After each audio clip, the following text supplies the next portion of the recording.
It begins in Eden, or somewhere close enough to it that the dreaming mind doesn't bother distinguishing. The game's opening image, before anything else has been established, and the moment it happens, a host of demonic forces descends on Adam, dragging judgment down out of the sky the instant the fruit is eaten. That's the vision that jolts the protagonist awake. An unnamed drifter with the face of a Renaissance portrait subject, and it's specific enough, vivid enough, that he doesn't wait to find out if the dread it left behind is justified. He goes looking for forgiveness before the fear has a chance to be proven right. The parish church he finds is not interested in urgency. The priests hear him out and turn him away, regardless. His sins, they explain, were committed in a neighboring parish, and this particular church has no jurisdiction to forgive transgressions that happened outside its own borders. Their solution isn't compassion, it's paperwork. If he wants absolution here, in this specific parish, he needs something local on the books, which means committing all 7 deadly sins again, this time within the bounds of the town he's currently standing in. He's sent off with a checklist and a blessing of happy sinning, and that instruction becomes the entire shape of the game that follows: pride, greed, lust, envy, gluttony, wrath, and sloth, each one requiring its own small chain of preliminary tasks before the sin itself can actually be logged. The sins can be tackled in whatever order the player prefers, though the setup steps for each one typically build on each other in sequence, so getting stuck on one doesn't block progress on the rest. Completing a sin triggers its own small piece of theater, built directly into the game.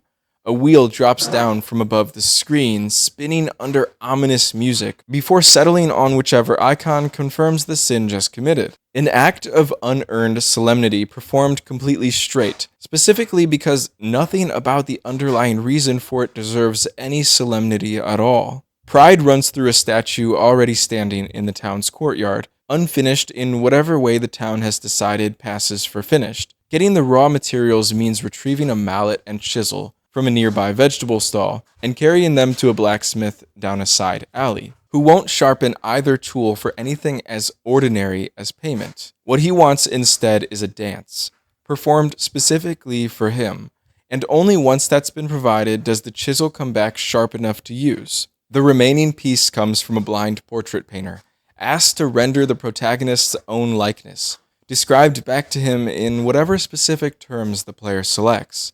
The resulting portrait, applied to the statue alongside the newly sharpened tools, first carves out something the game frames as an expression of the protagonist's own inner turmoil. And only after that step is complete does a second pass with the same chisel finish the job, turning raw stone into a monument to himself, standing in the town square for whoever passes by to admire. Pride, logged.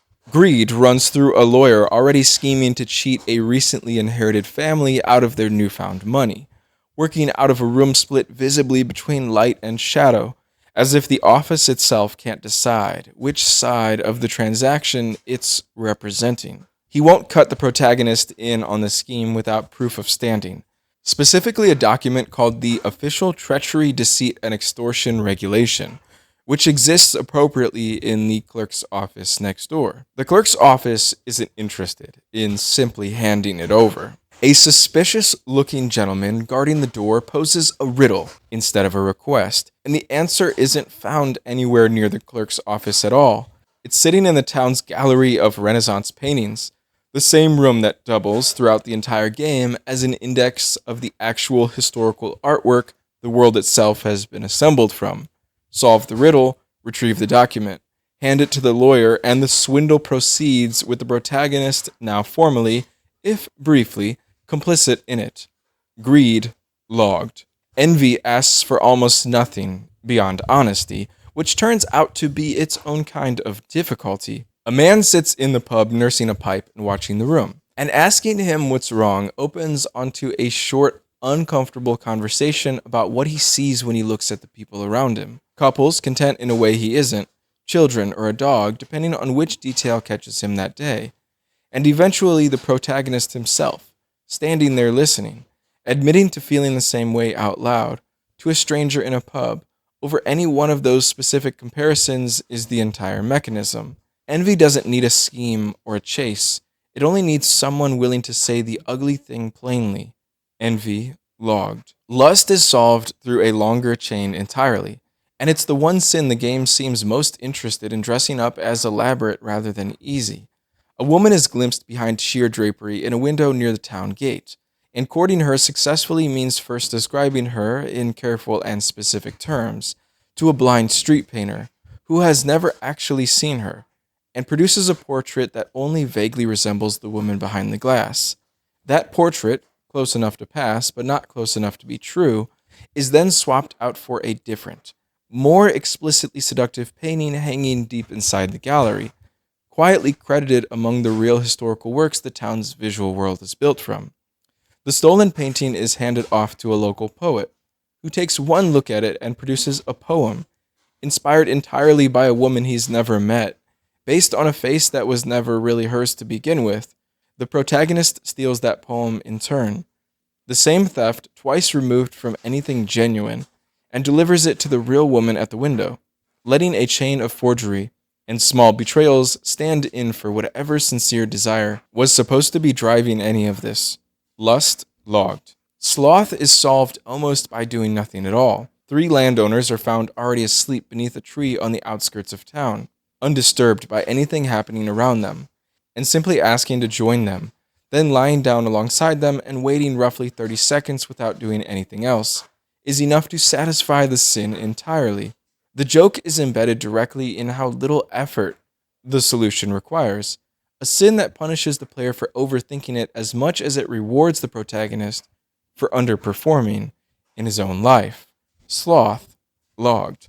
Wrath runs through a recurring figure known as the Pie King, who challenges the protagonist to an eating contest that can't be won through appetite alone, since he'll out-eat any human opponent, regardless of preparation or sabotage attempted beforehand. The actual solution requires distracting him mid-contest and slipping poison into his current pie while his attention is elsewhere. Killing him this way satisfies wrath directly, and the pies left untouched on the table afterward, no longer defended by anyone, are free for the protagonist to gorge himself on without competition, letting one poisoning cover 2 sins in immediate sequence, wrath and gluttony, both logged from the same table. A jam session waits in a nearby alley for anyone willing to hand a lute to a sinister-looking lutist, and let the 2 of them play together. A beggar inside the church itself will happily accept every possession the protagonist is carrying, an act of charity performed by a man actively engineering his own damnation elsewhere in the same building. And the game keeps its own private tally for excess. Drinking 3 full jugs of ale earns its own quiet judgment, a small monument to public drunkenness sitting alongside everything else the protagonist has been doing all day. The gallery itself asks for a slower kind of attention than any of the actual sins require. 40 individual paintings hang there, each one pulled from the same body of Renaissance and Netherlandish artwork the entire game's visual world is stitched together from. And simply examining all 40, without any puzzle attached to the act, rewards patience with nothing more than the acknowledgement that the protagonist looked. It's the one piece of the checklist that isn't technically required by the church at all, an art history lesson smuggled in under the same roof as the sinning, available to anyone willing to slow down long enough to take it in. Once all 7 sins are logged on the checklist, the protagonist returns to the same parish church that turned him away at the very start. This time the priests let him through the door.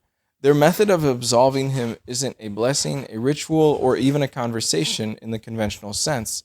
It's staged as a literal leap of faith, offered without ceremony, and the leap kills him outright. Having just finished recommitting every sin on the list moments before his own death, he's judged based on the spiritual state he actually died in, not the redemption he spent the entire game chasing. The game's ending sends him straight to hell, sentenced to labor there for eternity, condemned specifically because of the sinning the church itself had instructed him to carry out in order to be forgiven in the first place. The absolution he wanted was never actually on offer. What he was given instead was a technicality dressed up as a solution, one that required him to become exactly guilty enough to be damned by the same institution that promised to save him. If this one resonated, subscribe. New essays drop weekly, and you never know what's coming next. Share it with someone who'd get it, and leave a comment. I want to know which door this opened for you.